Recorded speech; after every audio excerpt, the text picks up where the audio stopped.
Late night talk show host Jimmy Fallon tapped as Jay Leno's heir. That's already leading to some late night bantering between the two. Here's Jimmy Fallon last night.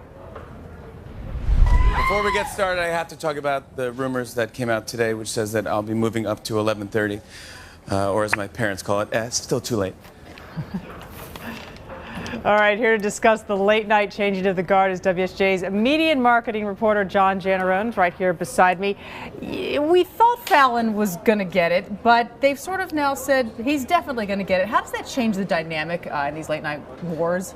Well, I think that this is all about youth and a generational shift. So Leno and Letterman are in their 60s. These guys are 20 years younger.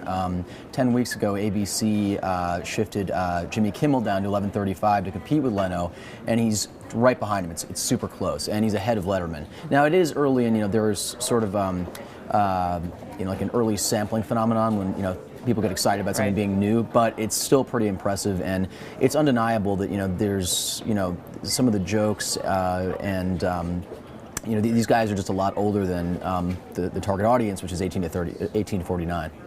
You've been on. You and I have talked about this a lot before. This sort of changing of the guard and the late night shows, trying to reach out to this youth group, and yet when they mucked around with these lineups before trying to do this, it hasn't always worked. That's right.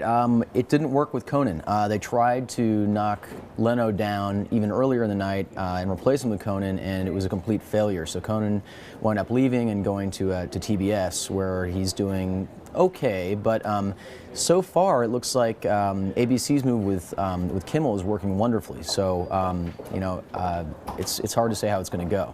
What is it about Fallon, you think? I mean, you cover this stuff all the time. What is it about Fallon that people feel is so appealing, especially this younger audience? Well, he doesn't really make many mean jokes. He's very lighthearted. I don't know. There's something. He's definitely.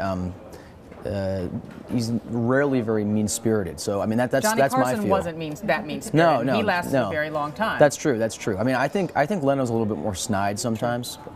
That's my take. But yeah, I mean, he's from what he did even before he had this show. He's a face that people know, and he's very hot right now.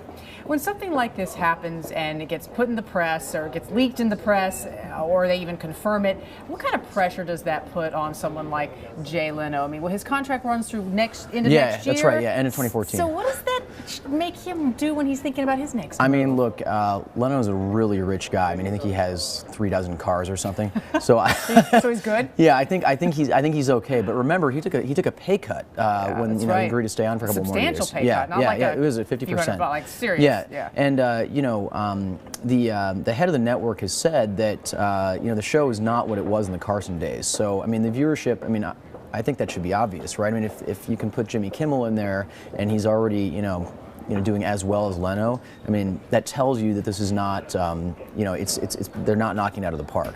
All right, John Janarone, thanks so much for being with us. Appreciate that.